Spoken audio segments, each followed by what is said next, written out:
नमः शिवाय। नमस्कार दोस्तों, मेरे चैनल बेतरम कथा में आपका स्वागत है। तो आज मैं आपके लिए कार्तिक मास का तीसरा अध्याय लेकर आई हूँ। तो आइए, अध्याय कुछ इस प्रकार है। सत्यभामा ने कहा, हे प्रभु, आप तो सभी काल में व्यापक हैं और सभी काल आपके आगे एक समान है। फिर यह कार्तिक मास ही सभी मासों में श्रेष्ठ क्यों है? आप सब तिथियों में एकादशी और सभी मासों में कार्तिक मास को ही अपना प्रिय क्यों कहते हैं? इसका कारण बताइए। भगवान श्री कृष्ण ने कहा, हे भामिनी, तुमने बहुत अच्छा प्रश्न किया है। मैं तुम्हें इसका उत्तर देता हूँ, ध्यान पूर्वक सुनो। इसी प्रकार एक बार महाराज बेन के पुत्र राजा पृथु ने प्रश्न के उत्तर में देवऋषि नारद से प्रश्न किया था, और जिसका उत्तर देते हुए नारद जी ने उसे कार्तिक मास की महिमा बताते हुए कहा, हे राजन, इस समय शंख नाम का एक राक्षस बहुत बलवान एवं अत्याचारी हो गया था। उसके अत्याचारों से तीनों लोकों में त्राही त्राही मच गई। उस शंखासुर ने स्वर्ग में निवास करने वाले देवताओं पर विजय प्राप्त कर इंद्रादि देवताओं एवं लोकपालों के अधिकारों को छीन लिया। उससे भयभीत होकर संसद देवता अपने परिवार के सदस्यों के साथ सुमेरु पर्वत की गुफाओं में बहुत दिनों तक छिपे रहे। तत्पश्चात वह निश्चिंत होकर सुमेरु पर्वत की गुफाओं में ही रहने लगे।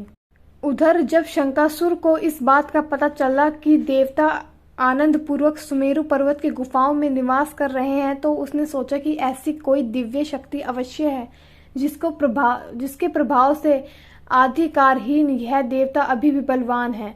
सोचते सोचते वह इस निर्णय पर पहुंचा कि वेद मंत्रों के बल के कारण ही देवता बलवान हो रहे हैं। यदि इनसे वेद छीन लिए जाएं तो वे बलहीन हो जाएंगे। ऐसा विचार कर शंखासुर ब्रह्मा जी के सत्यलोक से शीघ्र ही वेदों को हर लाया। उसके द्वारा ले जाए जाते हुए भय से उसके चंगुल से निकल भागे और जल में समा गए। शंखासुर ने वेद मंत्रों तथा बीज मंत्रों को ढूंढते हुए सागर में प्रवेश किया, परंतु न तो उसको वेद मंत्र मिले और न ही बीज मंत्र।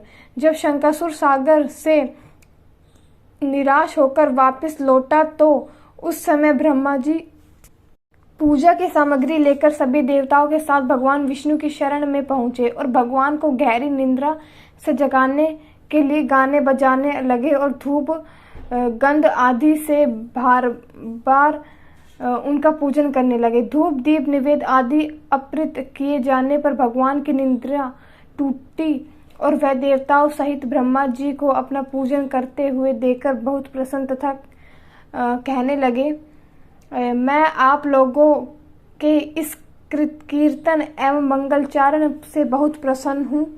आप अपना अभीष्ट वरदान मांगे, मैं अवश्य प्रदान करूँगा। तो जो मनुष्य अश्विन शुक्ल की एकादशी से देवोत्थान एकादशी एक ब्रह्मा मुहूर्त में उठकर मेरी पूजा करेंगे, उन्हें तुम्हारी ही भांति मेरे प्रसन्न होने के कारण सुख की प्राप्ति होगी। आप लोग जो पाद अर्घ्य आचमन और जल आदि सामग्री लेकर आए हैं, वे अनंत गुणों वाली होकर आपका कल्याण करेगी। शंकासुर द्वारा हरे गए स्मरण वेद जल में स्थित है। मैं सागर पुत्र शंकासुर का वेद करके उन वेदों को अभी लाए देता हूँ। आज से मंत्र बीज और वेदों सहित मैं प्रतिवर्ष कार्तिक मास में जल में विश्राम किया करूँगा। अब मैं मत्स्य का रूप धारण करके जल में जाता हूँ, तब तुम सब देवता भी मुनीश्वरों सहित मेरे साथ जल में आओ। इस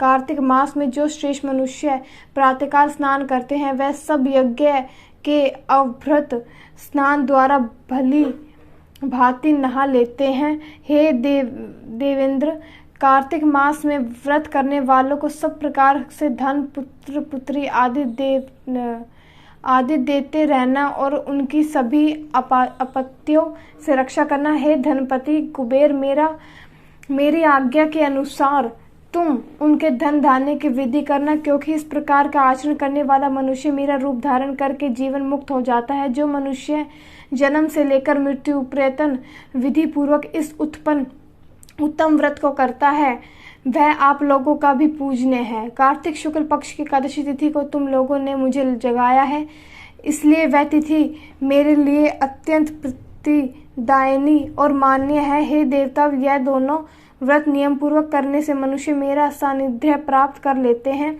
इन व्रतों को करने से जो फल मिलता है वह अन्य किसी व्रत से नहीं मिलता। अतः प्रत्येक मनुष्य को सुखी और निरोग रहने के लिए कार्तिक महात्म्य और एकादशी कथा सुनते हुए उपयुक्त नियमों का